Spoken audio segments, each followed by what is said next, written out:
జయర్భద్రకు sir నమో నమ. ఇప్పుడు 5 ఏళ్ళు తిరుపతిని ఎట్లా ప్రశ్నించారో చూసినాము. ఇప్పుడు నాయుడు గారు కానీ, మళ్ళీ ఇప్పుడు జీవీ రెడ్డి గారు ఫైబర్ గ్రిడ్లో కానీ ఎట్లా చూసినాం కదా. ఈరోజు రామగోపాలానికి ఏ విధంగా డబ్బులు ఇచ్చినారు, ఎంత దాన్ని లొసుకులు తీసుకొని ఎంత వాడుకున్నారు. ఒకప్పుడు రాజ్యసభ సీట్లు కూడా ఈ రాజ్యసభ ఎందుకు, ఈ వృద్ధులది ఎందుకు, ఈ పెద్దల సభ ఎందుకని వేస్ట్ అని జగన్మోహన్ రెడ్డి చూసినాం గతంలో. మళ్ళీ అదే రాజ్యసభ సీట్లతోనే పార్లమెంట్లో బలం పెంచుకొని మోడీ గారు ఆయన వెనకేసుకోవడానికి కారణమైంది. అందుకే ఎవరిని ఈయనకి ఏది భవిష్యత్తు తెలియదు, ముందుకి ఏం జరుగుతుందో తెలియదు. తాత్కాలికంగా ఏదో జనాలు డబ్బులు ఇస్తే బాగుపడతాం అనుకుంది మాయ. ఈరోజు వీళ్ళు తినే డబ్బులు భవిష్యత్తుకి శాపంగా తయారైంది. పెట్టుబడులు ఏం లేవు.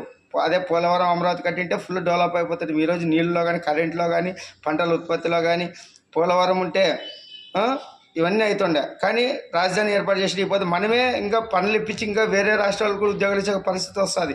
ఇవన్నీ చేయకుండా ఒక బంచి నన్ను ఇచ్చానంటే మీ ఇంట్లో చేయలేదు 11 లక్షల కోట్ల అప్పు